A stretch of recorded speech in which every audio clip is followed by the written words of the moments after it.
Hola, doctores, buena tarde. Hola, doctora. Buenas tardes, doctora. En esa diapo, Mario,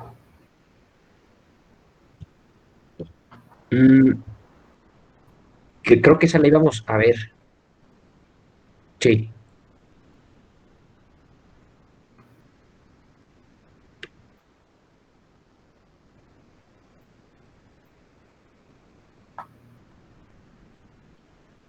Seguía la imagen de adenoma atrás de la de úlceras. Bueno, creo que era una este, imagen. otra vez, Mario, es que casi no los escucho. Que sí, doctora. O sea, habíamos definido antes las úlceras y era la primera diapositiva de adenoma que proseguía. Ok, bueno, entonces vimos que los adenomas son de tres tipos. Al igual que el pólipo, el adenoma son tres tipos. Se llaman tubular, velloso y túbulo velloso. Y van a recibir el nombre de acuerdo a la conformación o a la imagen que tengan al microscopio, doctores. Recuerden que el término adenoma en tracto gastrointestinal implica que tiene displasia. ¿De acuerdo? No es tanto porque forme glándulas, sino más bien porque es una lesión preneoplásica o premaligna. ¿Por qué? Porque como tiene displasia, si ustedes dejan progresar a los pacientes con un adenoma, doctores, puede desarrollar adenocarcinoma, ¿de acuerdo? O puede desarrollar carcinoma. Ok, entonces los diferentes tipos de adenomas que tenemos, doctores, esta imagen que ven ustedes, si se fijan, esto es mucosa conservada hasta esta porción. El resto es una lesión de la mucosa que protruye hacia la luz, ¿de acuerdo? Entonces, histológicamente, doctores, el adenoma tubular es este y se llama así porque está formado por glándulas pequeñas, doctores, que realmente no están alteradas en su conformación histológica. Son glándulas y en la mayoría de ellas los vemos todavía que están conservadas. Podemos observar algunas que tengan dilataciones quísticas, sí, pero en todas ellas vemos glándulas aún preservadas. Se llama tubular, doctores, porque es como si ustedes observaran una gradilla llena de tubos y la viesen por arriba. Todavía verían las lucecitas de los tubos, ¿de acuerdo? El siguiente tipo de adenoma, doctores, es el adenoma velloso. En este, doctores, se llama así porque la superficie de la lesión forma pseudopapilas o estas proyecciones de la mucosa que son largas, delgadas, no tienen un tallo fibrovascular y semejara a los vellos o a las plumas de un ave, doctores, ¿de acuerdo? Entonces, se llama adenoma velloso y la mayoría de los adenocarcinomas del tracto gastrointestinal en los cuales logramos identificar la lesión previa están asociadas a un adenoma velloso, doctores. Y el siguiente adenoma es el túbulo velloso, que como su nombre lo dice, es una combinación de los previos, ¿de acuerdo? Entonces, si ustedes se fijan, esto corresponde a un adenoma. Esta parte de aquí tiene bien formadas aún las glandulitas. Pero si nos vamos en esta parte, doctores, en esta área, vean cómo las formaciones empiezan a adelgazar y a alargar. Esto es a lo que llamamos velloso y entonces, como conserva formas tubulares de las glándulas y porciones de aspecto velloso, se llama túbulo velloso. Ok, entonces, ¿por qué decimos que un adenoma tiene displasia? Bueno, si ustedes se fijan, doctores, en estos fragmentos de la mucosa gástrica, doctores, que ustedes observan, tiene, esto es colon, en la mucosa de colon. Recuerden que tanto pólipos como adenomas les dije que se llaman igual y se ven igual en todo el tracto gastrointestinal, desde estómago hasta recto. ¿De acuerdo, doctores? Entonces, en este caso es colon. Si ustedes se fijan, vean, estas son glándulas que están conservadas. Sus núcleos se localizan hacia la base y tienen células caliciformes.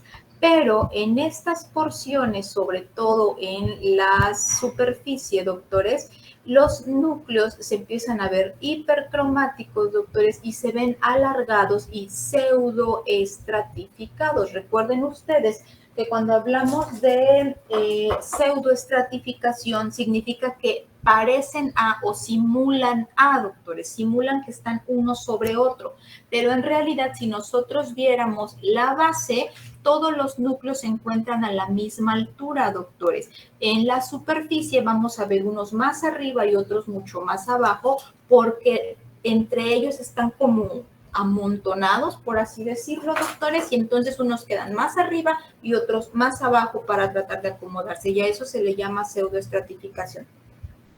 Recuerden ustedes que en el epitelio glandular mencionamos, doctores, que la displasia se clasifica en de bajo y de alto grado.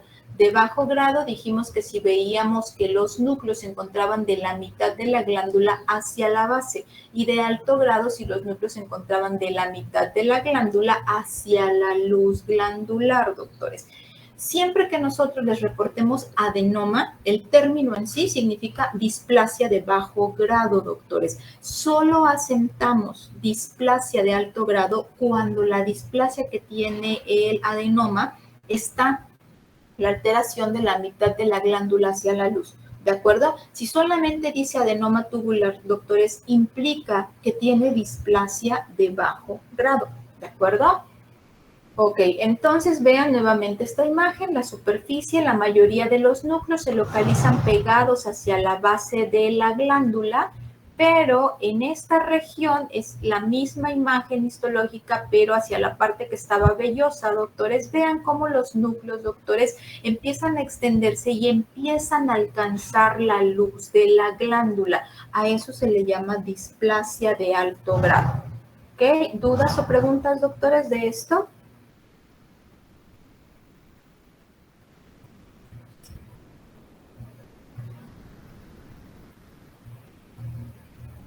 ¿No, Mario? ¿No hay dudas? No, doctora. Ok. El siguiente tema, doctores, corresponde a las neoplasias malignas más frecuentes del estómago. Las neoplasias malignas de estómago propias del estómago, doctores, se llaman adenocarcinoma intestinal y carcinoma difuso, doctores. La diferencia entre uno y otro es que en el primero, como su nombre lo dice, tiene formaciones glandulares, aún alcanza a formar glándulas y se va a clasificar como el resto de los adenocarcinomas que ya mencionamos, de acuerdo al porcentaje de formación de glándulas. En el segundo caso, doctores, en el segundo tipo, que es el carcinoma difuso, se ha perdido el patrón glandular y entonces lo único que vemos es cómo las células neoplásicas se extienden en la totalidad de la mucosa gástrica, o si acaso llegan a preservar algunas glándulas normales entre las células neoplásicas. En el caso del adenocarcinoma de tipo intestinal, doctores, en una biopsia, en una endoscopía, el endoscopista o ustedes como endoscopistas van a ver habitualmente las lesiones, se ven con la mucosa conservada y lesiones exofíticas, ¿de acuerdo? Son lesiones que sobresalen al resto de la mucosa. ¿Cómo es que ustedes ven los cambios? Obviamente, pues la ven lesiones sobrelevadas, doctores, que tienen necrosis, que los vasos son prominentes, que los bordes de la úlcera, doctores, son anfractuosos o son irregulares. De este tipo de alteraciones, doctores, ustedes deben de tomar las biopsias, enviarlas a patología o bien cuando ya tienen confirmado el diagnóstico y en el caso de que decidan de hacer gastrectomía o hemigastrectomía, dependiendo de dónde se encuentre la neoplasia, doctores, nosotros lo que recibimos es la pieza y vemos tal cual ustedes lo ven, lo vemos nosotros igualmente. La mucosa en esta zona y acá, doctores, está preservada, pero después vemos la lesión neoplásica que tiene los bordes sobreelevados y el centro habitualmente, doctores, en las neoplasias está excavado, es decir, está hundido por la zona donde se empiezan a formar las úlceras, ¿de acuerdo? ¿Y qué es lo que vamos a ver nosotros al microscopio, doctores? Pues una neoplasia con formación de glándulas. Recuerden ustedes que los adenocarcinomas, doctores, forman glándulas que han perdido sus membranas basales y entonces están pegadas entre ellas y no se puede distinguir dónde empieza una glándula y dónde termina e inicia la siguiente. ¿De acuerdo, doctores? Entonces, se clasifica el adenocarcinoma gástrico de tipo intestinal, se clasifica como el resto de los adenocarcinomas, bien diferenciado, moderadamente diferenciado y poco diferenciado, con el mismo criterio que hacemos para el adenocarcinoma de esófago. ¿De acuerdo? ¿Dudas? Sí, doctora. ¿No? Ok, Mario. La siguiente neoplasia, doctores, corresponde al carcinoma difuso. En este caso, el carcinoma difuso, doctores, no hace como tal una lesión hacia la mucosa. El carcinoma difuso, si ustedes leyeron su libro, les menciona que es lo que anteriormente se conocía como linitis plástica o lo que clínicamente aún se conoce como linitis plástica. Este término, doctores, lo que significa es que la pared del estómago, de la mucosa gástrica o la pared gástrica, doctores, está aumentado en su espesor, ¿ok? Y esto es porque empieza a desarrollar desmoplasia, doctores, y va a proporcionar rigidez a la pared.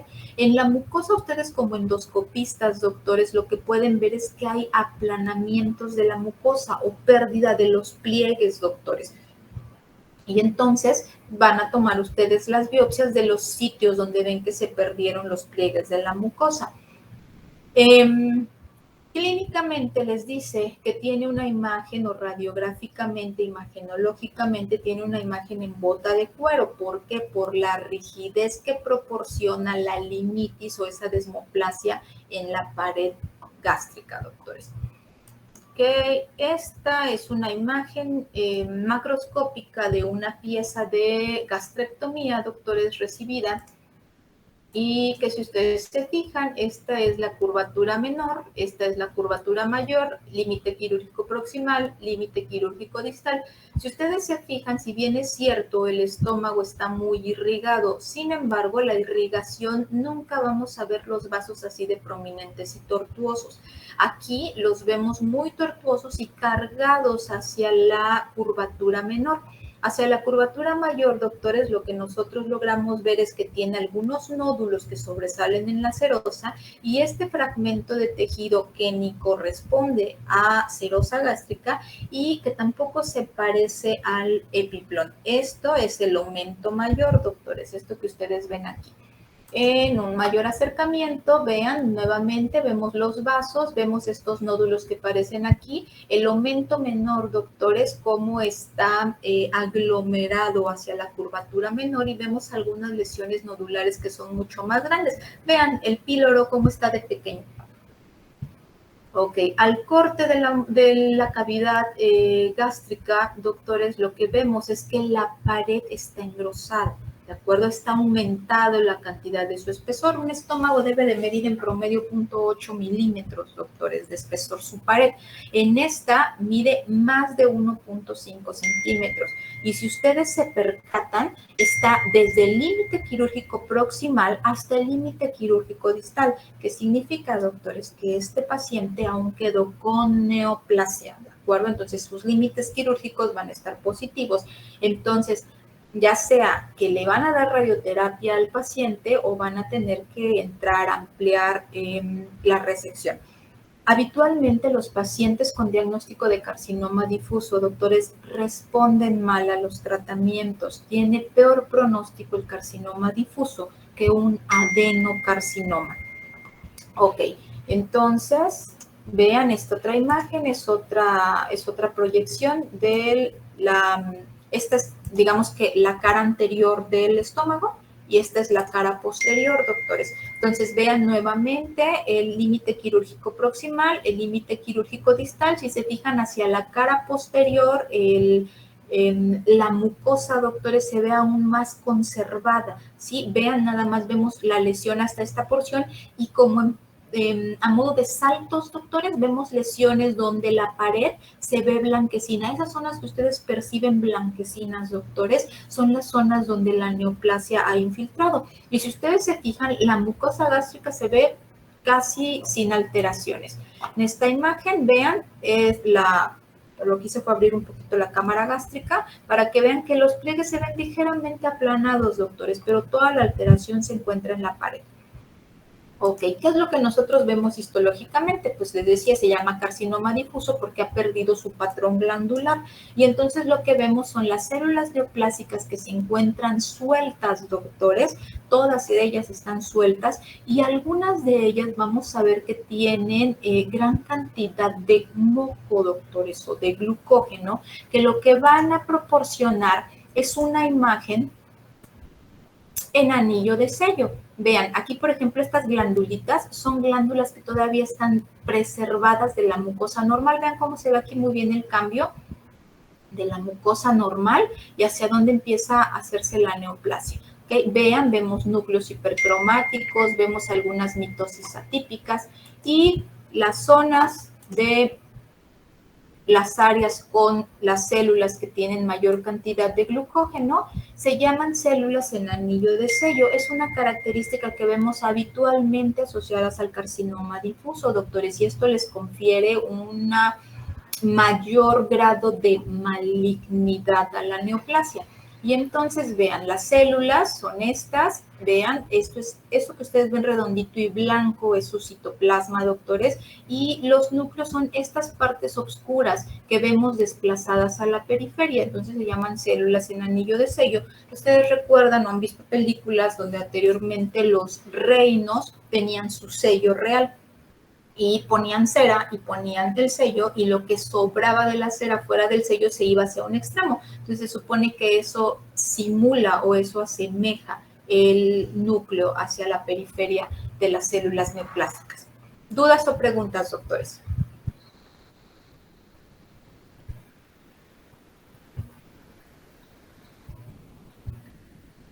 Yo, ¿Mario? doctora. ¿Quién habló? Diego. Diego, dime, Diego. La linitis plasmática, entonces, es nada más Plástica, como si fuera de plástico, no plasmática. perdón. Linitis plástica. Ok. Plástica es el aumento del espesor de la pared debido a la desmoplasia, ¿verdad?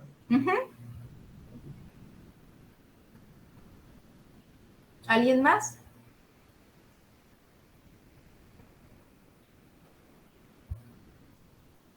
¿No, Mario? No, doctora.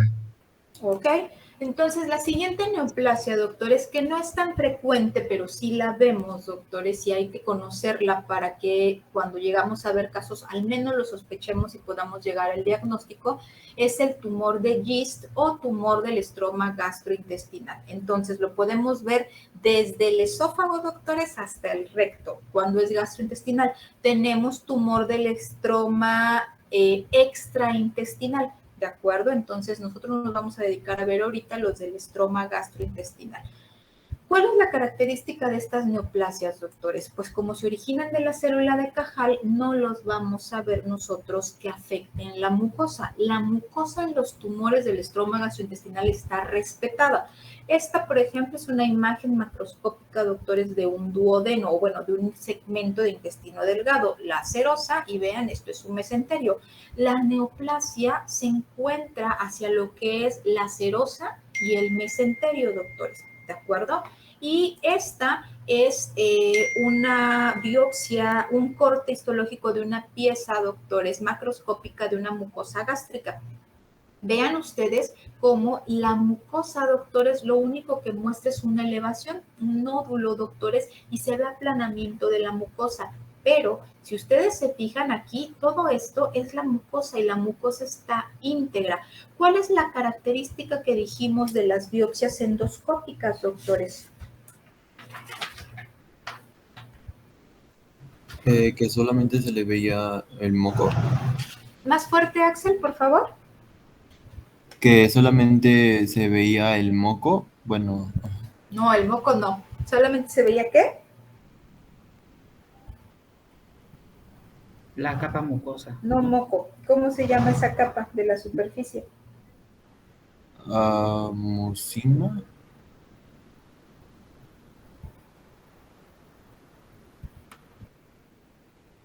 Mucosa.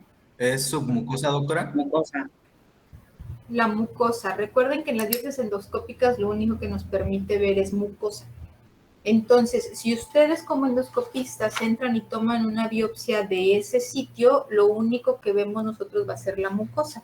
¿Qué es lo que tienen que hacer? Que es lo que les comentaba anteriormente. Cuando tenemos una lesión de este tipo que se encuentra más profunda en la mucosa, lo que deben de hacer es biopsia sobre biopsia, le decimos, o biopsia profunda. Tienen que tomar una muestra donde en esa parte quitan prácticamente la mucosa y después tienen que entrar en el mismo sitio, doctores, a tomar la siguiente muestra para que nosotros logremos ver algo de la neoplasia.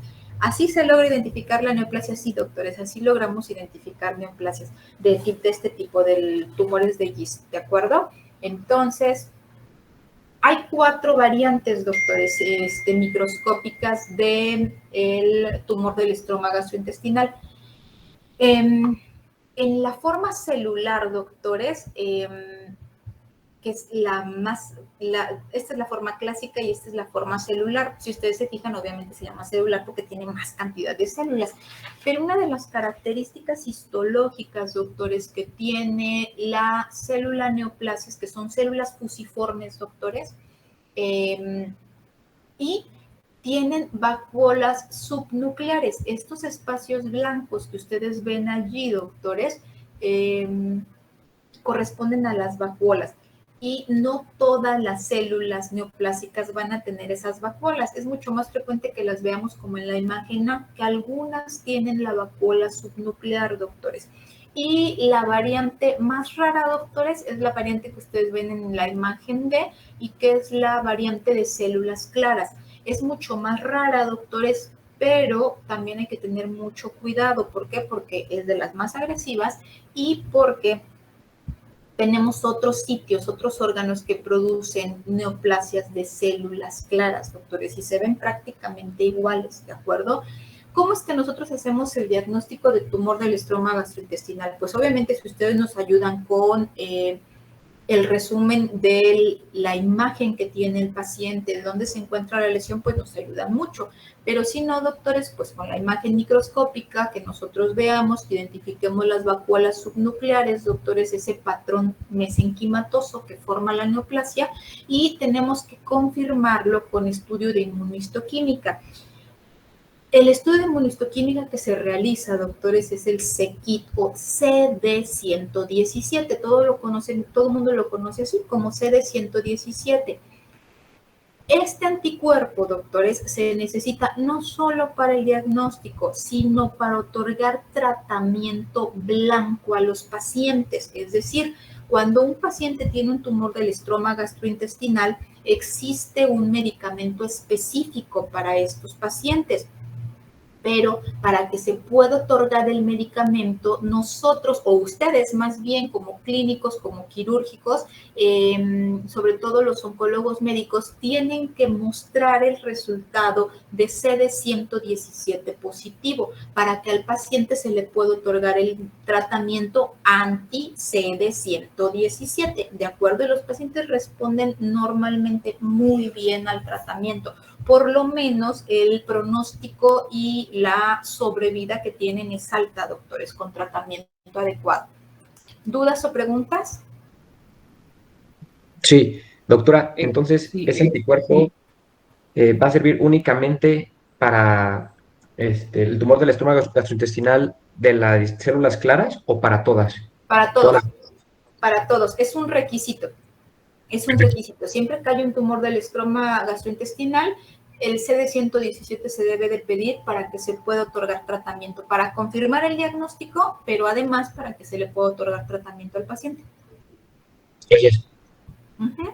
¿Alguien más? Sí, doctora. Histológicamente había dicho entonces que se iba a ver vacuolas y células fusiformes. Otra vez, Axel, no te escuché. Que histológicamente había mencionado que se iban a ver lo que son las vacuolas y células... Subnucleares. Subnucleares y células fusiformes. Fusiformes, alargadas. Eso significa gracias. fusiforme, alargada. ¿Alguien más? Sí, yo, doctora. Sí, Celso. En la diapo de atrás se me estaba cortando muchísimo el audio sobre los tipos del GIST. ¿Cree que los pueda repetir?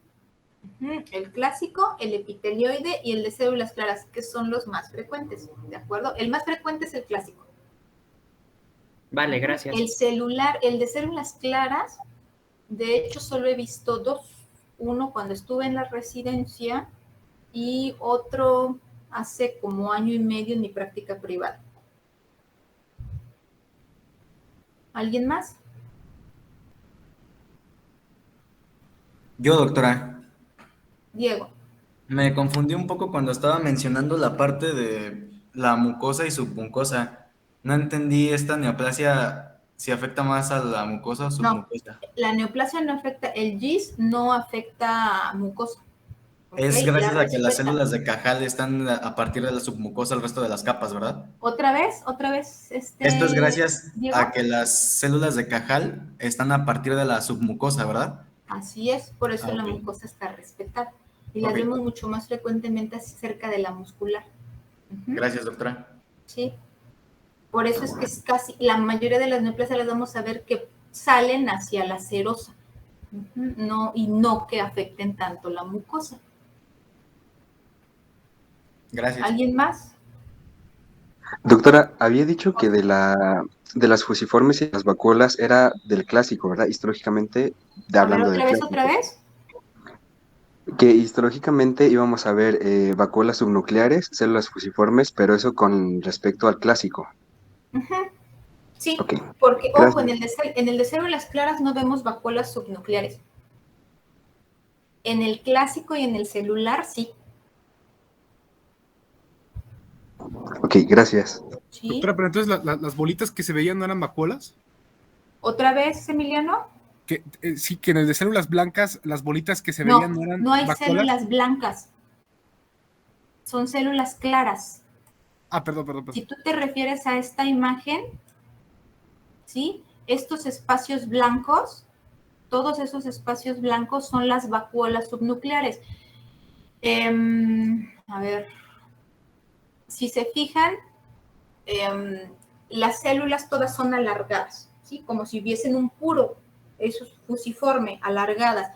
Y por encima de las vacuolas van a ver siempre el núcleo que es basófilo, ¿ok? Está hipercromático. Y por debajo van a estar esas vacuolitas, doctores. Esa es la característica microscópica del tumor del estroma gastrointestinal. En esta hay mucho menos, pero vean, por ejemplo, esta de acá, arriba está el núcleo y debajo está la vacuola.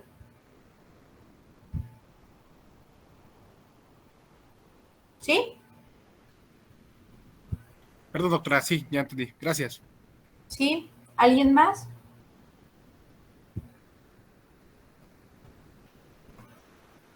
¿No?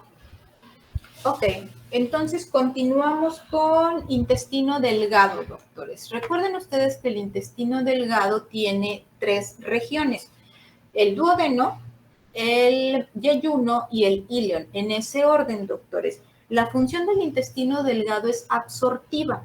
Y para que pueda absorber, doctores, el intestino delgado está formado por vellosidades y por microvellosidades. Es decir, aparte, la intención de tanto las vellosidades como de las microvellosidades es aumentar el espacio absortivo o el espacio de absorción. No es lo mismo que si recorren esta distancia que es recta, doctores, a que si esta distancia lo hicieran como si está mi mano. Los dedos corresponderían, doctores, a las vellosidades. La distancia se hace mucho mayor con la presencia de vellosidades. Entonces, el alimento, los nutrientes tienen que pasar por cada una de las vellosidades y en su trayecto, doctores, lo que van a hacer es permitir que la absorción sea mucho mayor.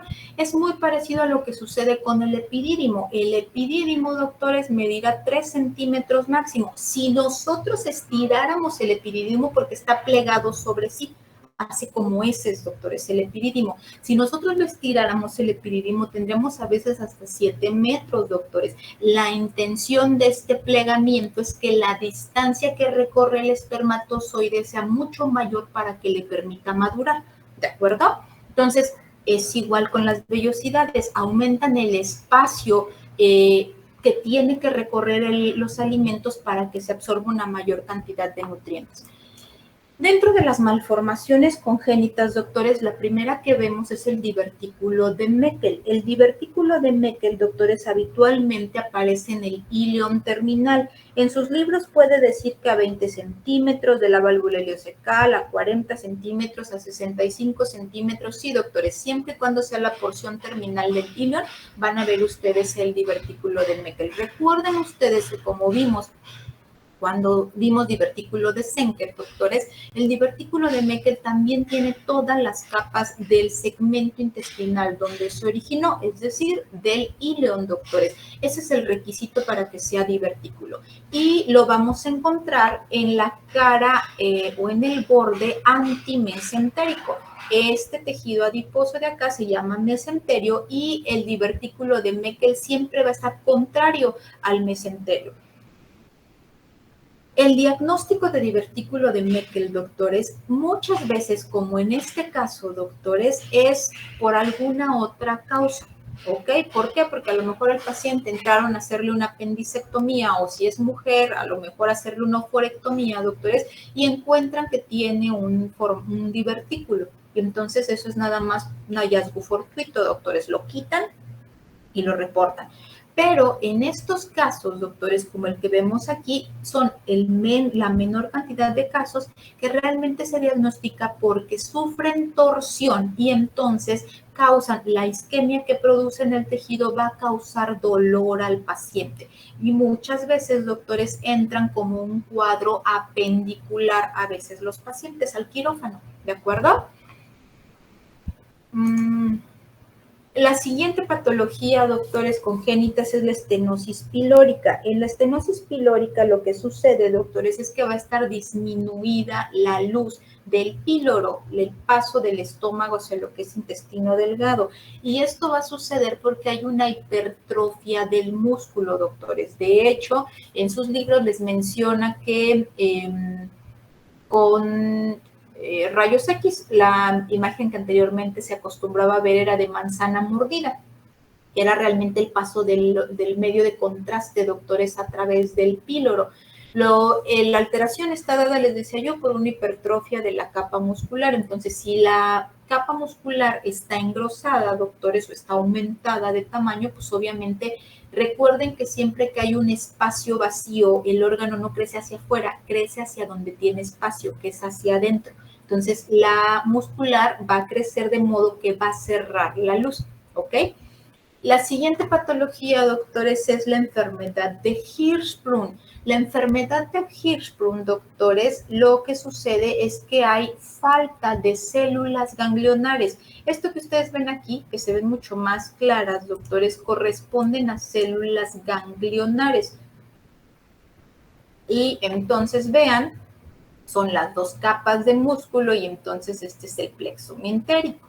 Vean, este núcleo que ven ustedes aquí, se ve un nucleolo, es el núcleo y al centro se ve el nucleolo, doctores. Así es como nosotros vemos las células ganglionares, ¿ok? En la enfermedad de Hirschsprung se va a clasificar dependiendo de qué tan amplia sea la agangliosis que tiene el paciente. Anteriormente, doctores, era motivo de transoperatorio cuando iban ustedes como cirujanos pediatras, cuando iban a quitar el segmento agangliosico, doctores, era muy frecuente que nos enviaran a estudio transoperatorio el segmento intestinal. Nos enviaban el segmento de intestino, nos marcaban cuál era el límite que ustedes habían quitado como distal o el que donde les interesaba saber si había células ganglionares, y nosotros lo que teníamos que meter era un corte del espesor de la pared, doctores. Y veíamos el corte intestinal y si no había todavía células ganglionares, les decíamos, sin evidencia de células ganglionares. Y entonces ustedes tenían que quitar otro segmento intestinal hasta el momento en que encontraban células ganglionares para que pudieran reconectar al paciente, porque realmente lo que pasa es que si no hay células ganglionares no se producen los movimientos, doctores, y ese segmento intestinal va a estar dilatado porque no tiene movimientos de contracción, ¿de acuerdo? Actualmente casi no mandan ya transoperatorios de eso. No sé si sea porque en los hospitales que estoy no son hospitales pediátricos, pero lo que hacen los cirujanos pediatras es que quitan el segmento intestinal y lo mandan y se esperan a que les demos el reporte del estudio definitivo para ver si realmente tenía células ganglionares donde quitaron o si tienen que reintervenir al paciente. ¿Dudas o preguntas, doctores? Doctora, precisamente tuvimos clase con el doctor Juan Pablo, que es cirujano pediatra, y nos habló sobre esta enfermedad y que nos dijo que era frecuente que se hicieran de 10 biopsias para saber qué segmento era el que estaba afectado. Sí, pero acuérdense que en las biopsias nosotros vemos mucosa.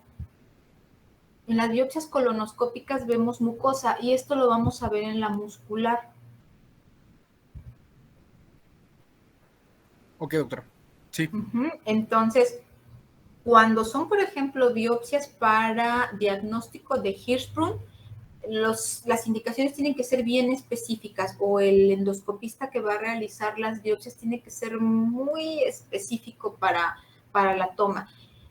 En la práctica privada, doctores, como patólogos, cobramos por segmento analizado. Por ejemplo, si me mandan una biopsia de estómago, una biopsia de duodeno, una biopsia de colon ascendente, de colon descendente, de esófago, o sea, si me mandan 5 biopsias, o sea, yo les cobro por la biopsia, por cada biopsia, no porque sea del mismo paciente, porque muchas veces los clínicos y los quirúrgicos dicen, es que sí, te mando 20 muestras, pero son del mismo paciente, 20 frascos diferentes, no son del mismo paciente. Se cobra por segmento que hayan enviado. Si todas las ponen en un mismo frasco, se les cobra como una sola muestra. ¿Cuál es la diferencia, doctores? Les explico. Si ustedes mandan todo en el mismo frasco, por ejemplo, en colon, y ustedes mandan todas las muestras en el mismo frasco, nosotros solamente les reportamos lo que vemos sin saber exactamente en qué zona del colon estamos, doctores.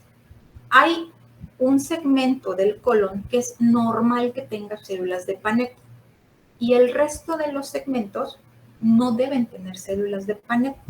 Entonces, si ustedes ponen todas en un mismo frasco y resulta que esas Panet que vemos son del segmento donde no tendría que haber, hace la diferencia en un diagnóstico. Pero si las mandan juntas, no sabemos de qué es. Lo mismo sucede en los pacientitos, por ejemplo, si es para Hirschsprung. Tienen que hacer un mapeo, se llama mapeo. Y, por ejemplo, empiezan a tomar desde el recto, ¿sí? O desde la zona de ano, empiezan a decir a 5 centímetros del ano. Y saben que las muestras tienen que ser precisamente profundas para que alcancen a llegar al segmento muscular, que es donde vamos a ver las células ganglionares. Y tienen que mandarlas por separado, no sé, 5 centímetros del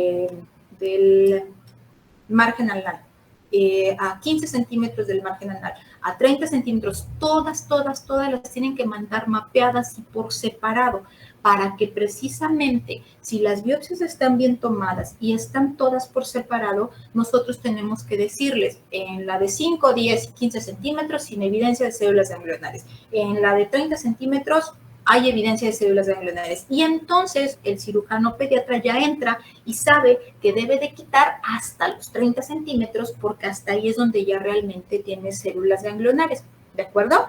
Pero sí el endoscopista que les tome las muestras a los niños debe de saber para qué es la biopsia, porque es la profundidad con la que debe de tomar las muestras y que las tiene que enviar por separado, ¿de acuerdo? Ok, doctora. Sí, gracias. ¿Alguien más? ¿No? Ok. Entonces vamos con los síndromes de mala absorción. Recuerden ustedes que hablar de síndromes de mala absorción no es un diagnóstico, doctores. Un diagnóstico histopatológico no, es un diagnóstico clínico. ¿Cuáles son las causas que nos pueden causar mala absorción? Infinidad, doctores. Infinidad de causas nos pueden causar síndromes de mala absorción. Realmente lo que quiere decir es que el paciente no está absorbiendo los nutrientes adecuados y entonces el paciente se va a expresar habitualmente como diarrea.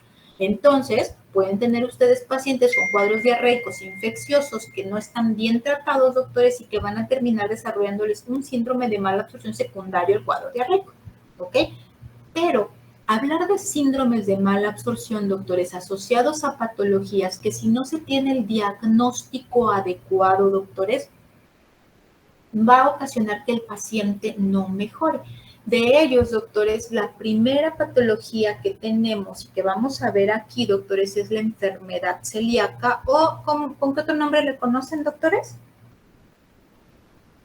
Es Tolerancia al gluten.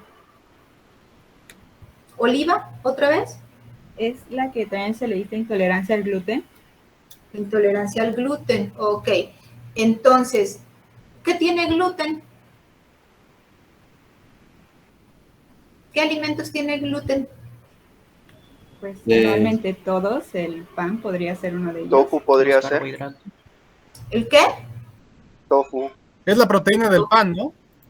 Ok, a ver, lo que dice Fernando, el tofu. Ay, es en nuestro país, ¿cuántos comen? A ver, de su salón, ¿cuántos comen tofu?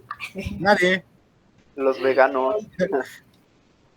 Por ejemplo, en Estados Unidos o en los países de primer mundo, doctores, sí les preocupa mucho qué alimentos realmente tienen gluten, como tal así, el gluten, ¿ok? Porque ellos sí son muy específicos y porque la dieta es mucho más acorde en la mayoría de la población.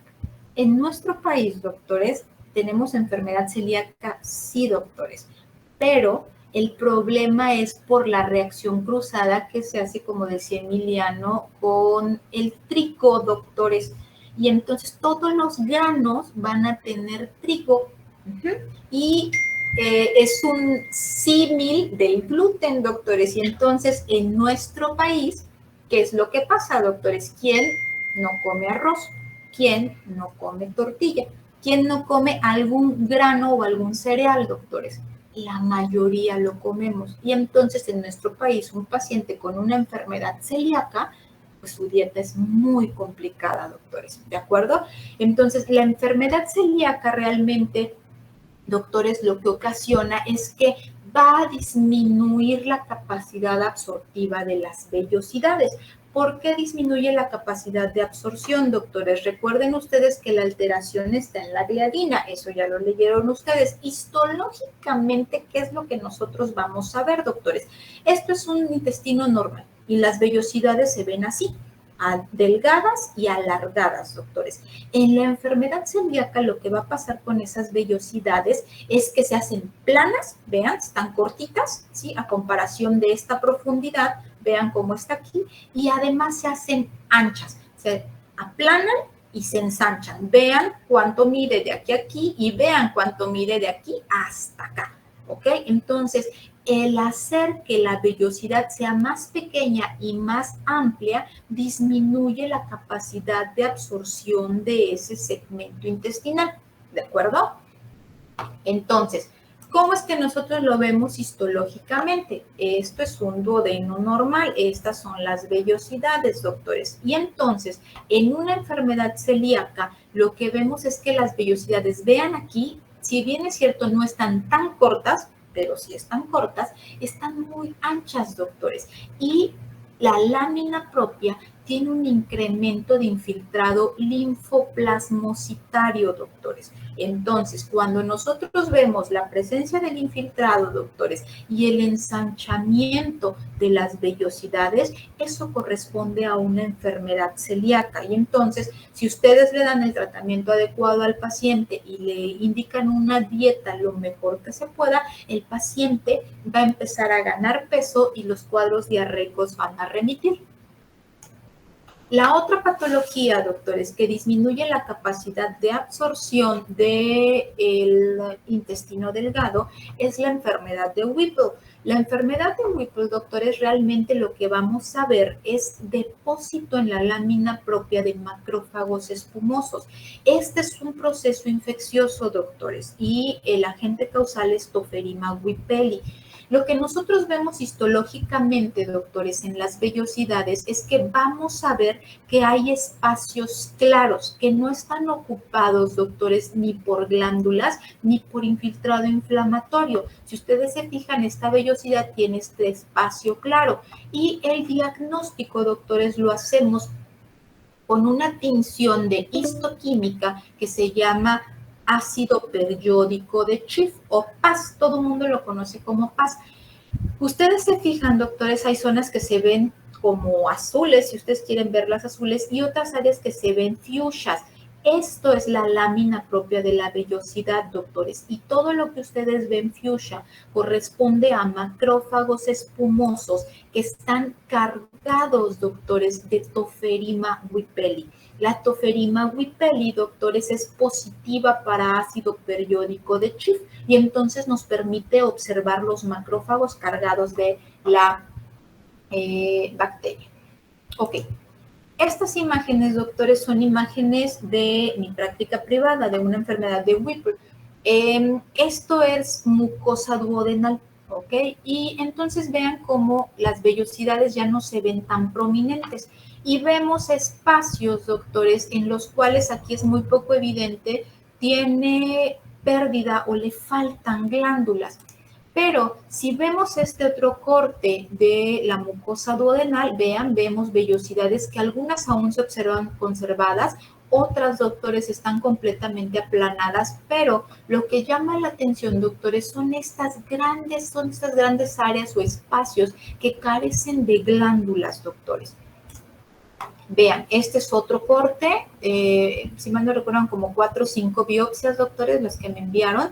Vean la superficie y vemos extensas zonas, doctores, donde no vemos glándulas. Vean, hay una que otra glandulita por ahí perdida, pero el resto está reemplazado por espacios difusos, doctores, donde no hay formaciones glandulares.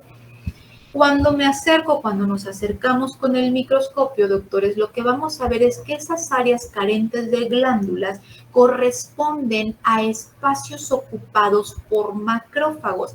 Esto que ustedes ven aquí que se ve como grisecito, el tono correcto se dice anfófilo, doctores, ¿de acuerdo? No se ve morado, no se ve rosa, eso se llama anfófilo. Corresponden, doctores, a macrófagos espumosos. Este es un mayor aumento, doctores, y vean cómo todos son